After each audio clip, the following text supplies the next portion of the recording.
বলক যাওঁ। এই হ'ল মোৰ হাজবেণ্ড। তেওঁ সদায় এনি টাইম য'তে নাযাওঁ কিয় ফোনতে বিজি থাকে তেওঁ। এইটো হ'ল মেপ, চাই লওক য'ত য'ত কি কি কিবা কিবি আছে সেইবোৰ। বলক আগবাঢ়ো আমি।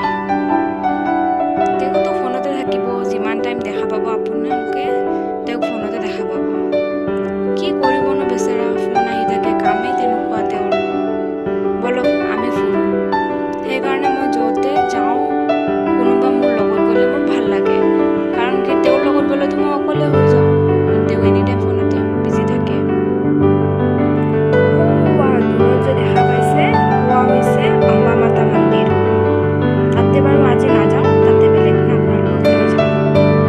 আজি হ'ল চিটিৰ মাজত ইমান ধুনীয়া এটা গ্ৰীনেৰী পৰিৱেশ, মানে ভাবিলে মনটো বহুত ভাল লাগি যায়। সৌটো দেখা পাইছে আপুনি, এইটো ৰজাৰ দিনত বনোৱা ৱাল আছিলে, মানে ৱালৰ ইপাৰে আছিলে পুৰা চিটি, ৰজাৰ গোটেই বস্তুবোৰ পাইছিলে, আৰু ইফালে মানে একো নাছিলে। বলক আগলৈ যাওঁ আমি। এইটো হৈছে কচৰা পাত্ৰ, মানে ইয়াতে মানে পেলনীয়া জাবৰ জোঁথৰ পেলোৱা হয় আৰু পেলাই ইয়াতে জুই লগাই দিয়া হয়। ভাল লাগিছিলে এইটো মোৰ। বলক আগলৈ যাওঁ আমি।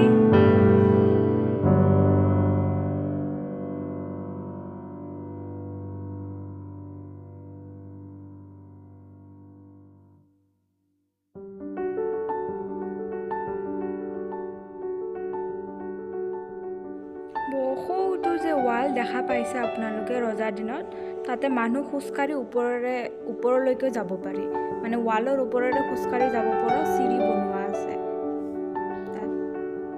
আৰু কেতিয়াবা যাম আপোনালোকৰ লগতো। বলক এতিয়া তললৈ যাওঁ। এইটো হৈছে লৱকুশ দলং, এটা ব্ৰিজ, লৱকুশ ব্ৰিজ বুলি কয়, মানে এটা জোলাৰ দলং আৰু খোজকাঢ়ি গ'লে এইটো লাইটলি হিলি থাকে আৰু কাঠৰ বনোৱা। বলক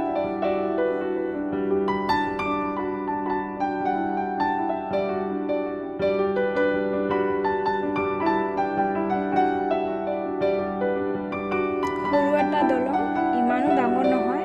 তলেৰে মানে যেতিয়া বাৰিষা কাল হয় তেতিয়া অকণ পানী যায় আৰু। এতিয়াতো ইমানো বৰষুণ দিয়া নাই, তো এতিয়া অকণ পানী আছে আৰু। বলক যাওঁ। এই মাজত আহোঁতে ইমান হিলি আছিলে দলংটো, মোৰ ভয়ে লাগি গৈছিল। বলক যাওঁ আগলৈ।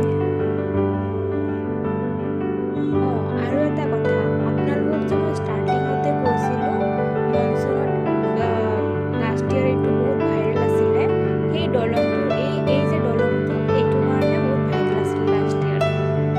মই আহিবলৈ ইচ্ছা কৰিছিলোঁ, বাট লাষ্ট ইয়েৰ যোৱা নাই, নাজানো কিহৰ কাৰণে। কিবা এইবাৰ আহিছোঁ।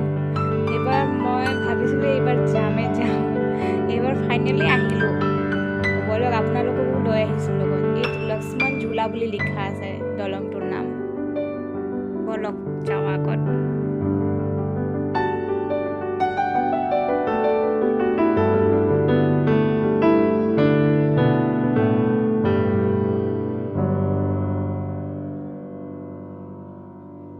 এয়া হ'লোঁ মই। মাজে মাজে মই নিজকো দেখাওঁ আৰু নিজে ব্লগ বনাওঁ, আৰু নিজক নেদেখালে কি হ'ব, সেইকাৰণে অকণমান নিজৰ ঝলকটো দি দিছোঁ ব্লগত। এইটো হৈছে এটা পল। তেতিয়া যে আপোনালোকক দেখালোঁ মই, ডাঙৰ ৱাল বনোৱা আছে, সেই ৱালৰ মানে এটা দৰ্জা আৰু সিপাৰে যাবলৈ। মানে এইটো হ'ল ৰজাৰ মানে যিটো মেহেল আছে, সেই মেহেলটোক ৰক্ষা কৰিবৰ কাৰণে চাৰিওফালেৰে এনেকুৱা ডাঙৰ ৱাল বনোৱা আছে, আৰু বহুত জেগাত এনেকুৱা অহা যোৱা কৰা ৰাস্তা আছে। ইয়াতে কিছুমান সৰু ল'ৰা ছোৱালীৰ কাৰণে এক্টিভিটি এৰিয়া বনোৱা আছে। এই মোৰ হাজবেণ্ডে মানে অকণমান বাচ্ছাপনা আৰু ওলাই গৈছে তেওঁ। একচুৱেলি কি জানেনে, আমাৰ সকলোৰে ভিতৰত কিছুমান মানে চাইল্ডহুডটো থাকে, বাট সেই চাইল্ডহুডটো আমি সময়ৰ বাবে, সমাজৰ বাবে হয়তো পাহৰি যাওঁ, কিন্তু সময় পালে সেই চাইল্ডহুডটো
ৰজাৰ টাইমৰ বস্তু বহুত আছে চাব লগা।